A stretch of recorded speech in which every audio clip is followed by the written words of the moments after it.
Christ Church Cathedral.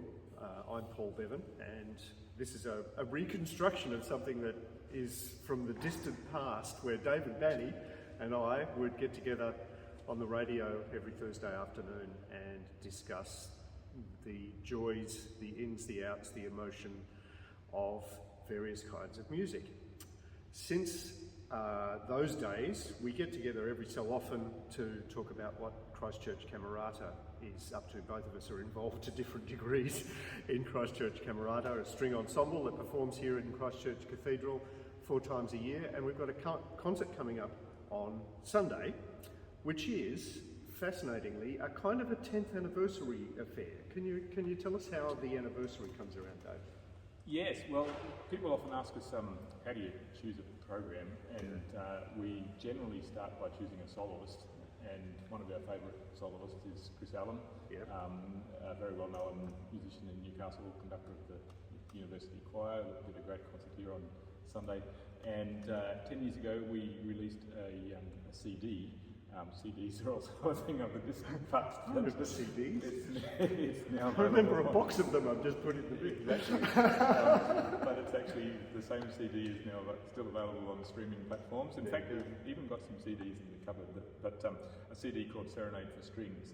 And one of the major works on that CD is a beautiful song cycle by the English composer Finzi called Let Us Garlands Bring.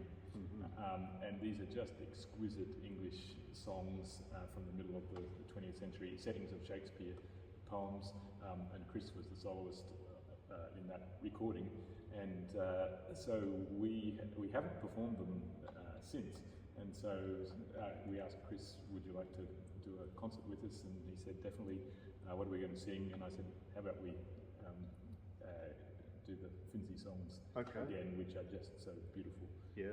And in the meantime, we've worked with Chris in other concerts for a Requiem last year and various other things, but we haven't revisited Finzi, and such beautiful music that it's high time that we did. So how many songs in the cycle? Is it? There are 5.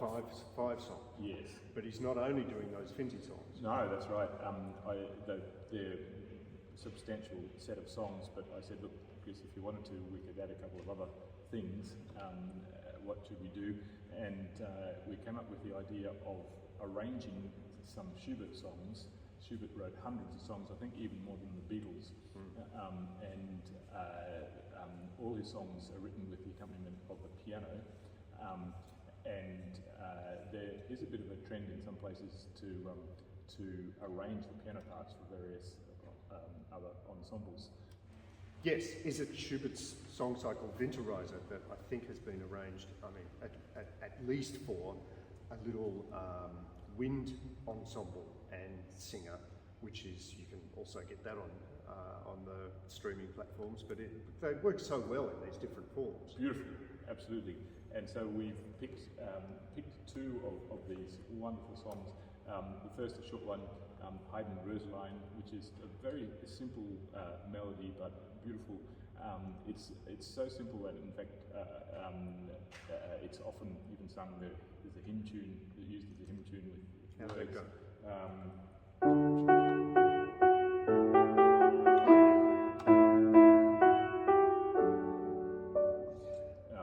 And very well known, very beautiful, and Schubert just has this gorgeous tune that he just repeats 3 times, 3 verses, and he's done.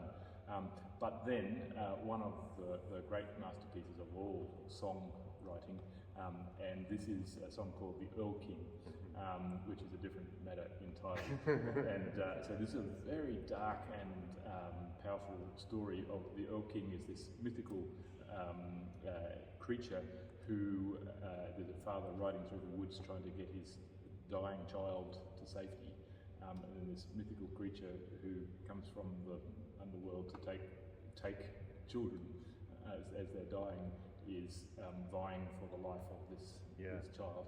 I won't say how the story ends, and it was a mythological story, and Goethe said it as a poem, and then Schubert took that and turned it into music.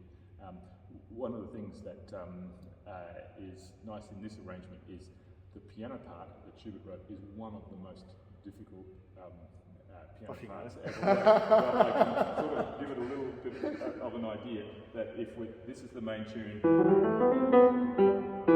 that's the main idea. But you know, people will know I'm not a great pianist. But instead of this is just one hand, one voice. But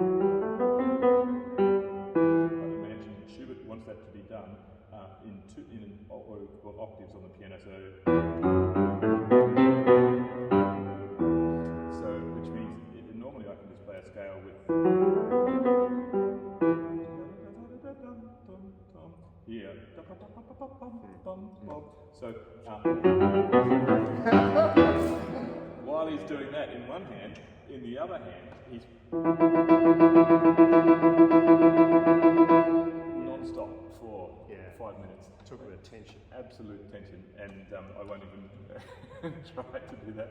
Occasionally my lack of piano skills comes in handy to show how difficult something is. I guess what he's doing there is what he's doing there.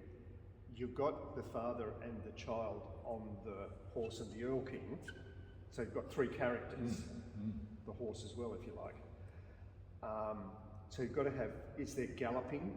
Yes. So there's galloping, there's darkness, there's scariness. There's also the father's voice and the child's voice as two separate voices, both sung by the baritone. Yeah. So you've got all these forces come into play and this building tension. Yes. So what have you done with this? You're not doing it with the piano? No, we're doing it with the string orchestra and of course Chris singing. And in fact, the music is so perfect, so beautiful that this really didn't take much arranging at all. Just taken Schubert's notes and distributed them amongst the string orchestra, and it works perfectly. Right. So people who know the song are going to hear basically exactly what Schubert wrote. So there's lots of singing. Lots of singing. And there's also lots of string playing. So you're also doing the name on the tin is the Serenade for Strings, which is one of the things that Christ Church Camerata does quite a bit. Is various composers, quite conveniently, have written serenades for string orchestra. And this one is by Josef Suk. Tell us about him. Suk, Czech composer of the 1800s, the 19th century, and the Czech Republic was the first place where, or Czechoslovakia as it was then, where composers started to break away from the sort of Central European style that was Mozart, Beethoven, and started putting their own national slant on things. And Dvorak was the first of those. Well, before him, Smetana, but then Dvorak very famously. And so, for example, one of the so-called Slavonic dances of Schubert, and Slavonic refers to the national style and the national character. And so, in this music of Suk, we hear all the passion that you would expect from Tchaikovsky or Brahms or Schumann, but also often we get these Czech national flavors coming in.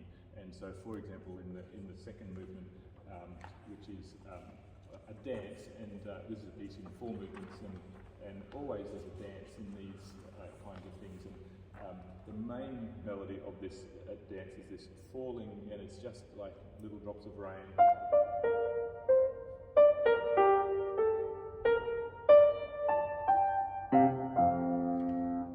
Then in the middle, he sort of turns that upside down with something that sounds very folky, very beautiful, another dance, but going up instead of down.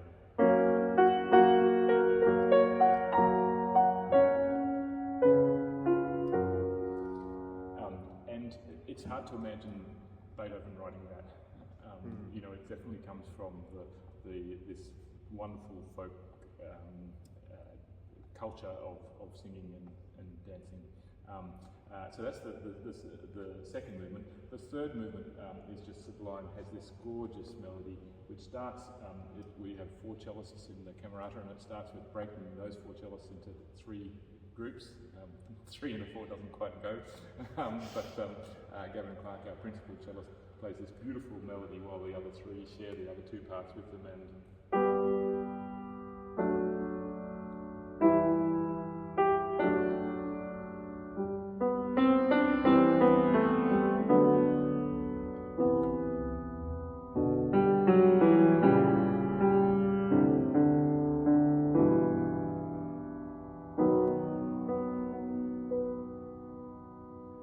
violins take over and just do the same thing.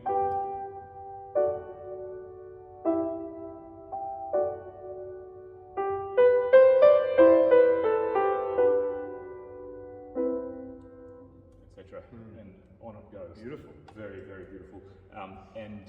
As you said, the serenade, the term serenade is whereas symphony orchestras have symphonies, big multi-movement pieces written for them, composers have loved this term serenade to describe these big pieces that they write for string orchestras. And a serenade is, you think about serenading your boyfriend or girlfriend outside their window. That's literally how it started, as a kind of light sort of piece of music. There's nothing light about this. This is really a symphony for a string orchestra. So there's lots of serenades, as you said. The Tchaikovsky and the Elgar and the Dvorak serenades are maybe the most famous, and we've done all of those. This is the first time we've done this, and lots of the orchestra are just saying, why is this piece not done every day of the week? Fabulous music, and people who haven't heard it before will just be delighted. Okay, so concert this Sunday, 2:30 start here at Christ Church Cathedral. Christ Church Camerata, conducted by David Banney. Christopher Allan, the baritone soloist, singing songs of Finzi and Schubert, and the Josef Suk Serenade. Absolutely, and a little bit of Grieg, my mother's favourite string orchestra music. Okay. Another composer of the national flavour of folk music. So yeah, fantastic concert this Sunday, 2:30, Christ Church Cathedral. You can buy your tickets online. David will magically put a link in the connection to this video. We'll see you next Banter.